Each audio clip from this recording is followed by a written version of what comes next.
జిల్లా Madhurawada మిథులాపురిగూడ colony Balaji hills లో శ్రీ వెంకటేశ్వర స్వామి వారిని తొలి ఏకాదశి సందర్భంగా భక్తులు ఉదయం దర్శించుకోవడం జరిగింది. ఈ సందర్భంగా Sri Siddhi Vinayaka Venkateswara charitable trust chairman Kanagala Sushma మాట్లాడుతూ తొలి ఏకాదశి సందర్భంగా భక్తులు వేలాది మంది పాల్గొనడం జరిగిందని తెలియజేశారు.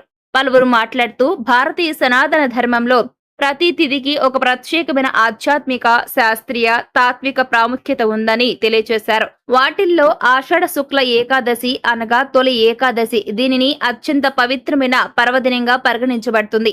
ఈ రోజునే శ్రీ మహావిష్ణువు యోగ నిద్రలోకి ప్రవేశిస్తారని, ఈ రోజు నుంచే చాతుర్మాస వ్రతాలు ప్రారంభమవుతాయని తెలియజేశారు.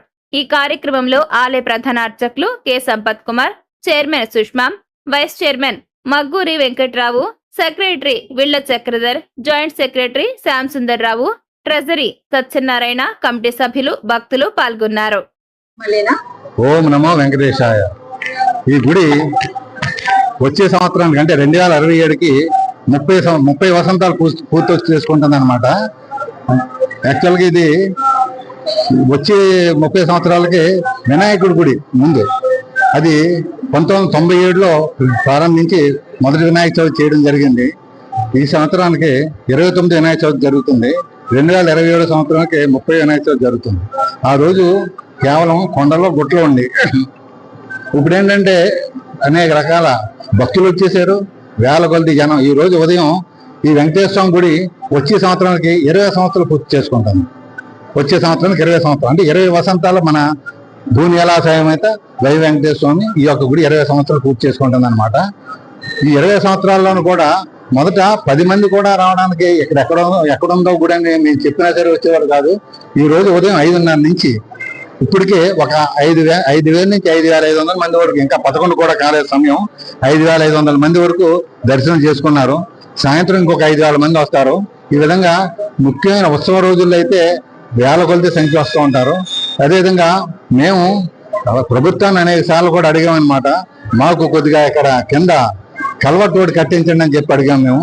దానివల్ల ఏంటంటే ఈ చుట్టుపక్కల ఎడ్డస్ అని, సిఆర్ అని, ఎంఈవి సిటీ అని, శ్రీరామ ప్రాపర్టీస్ అని పెద్ద పెద్ద అపార్ట్మెంట్స్ నుంచి అనేక వేల మంది భక్తులు వస్తున్నారు. బాలాజీ భక్త బృందం అని చెప్పి ఒక గ్రూప్ కూడా మెయింటైన్ చేస్తున్నాం. అందులో 2,000 మంది భక్తులు ఉన్నారు. రోజు కూడా ఆ గ్రూప్ లో మన గుడిలో జరిగే అనేక కార్యక్రమాలు, సుప్రభాత సేవ నుంచి పోలంగి సేవ నుంచి అనేక కార్యక్రమాలు అందులో జరుగుతుంటాయి. ఇది ఈ విధంగా ఉంటాయండి. మా కమిటీ మొత్తం 11 మందితో కమిటీ ఉంది.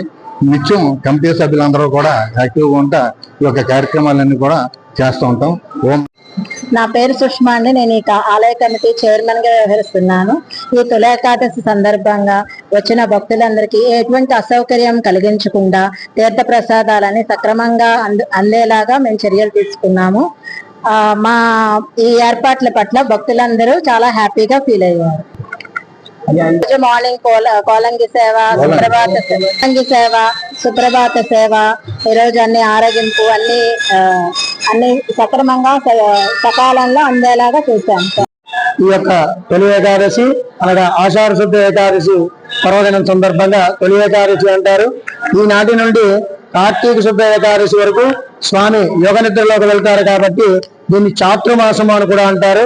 కనుక ఈనాటి నుండి దీన్ని శయన ఏకాదశి అని, కార్తీక శుద్ధ ఏకాదశి రోజున ఉత్థాన ఏకాదశి అంటారు. కనుక స్వామి ఈ 4 నెలల్లో కూడా వైకుంఠంలో యోగ నిద్రలో ఉండటంతో ఋషులందరూ కూడా స్వామి యొక్క దర్శనం లేక అందరూ కూడా విచారిస్తూ ఉంటారు.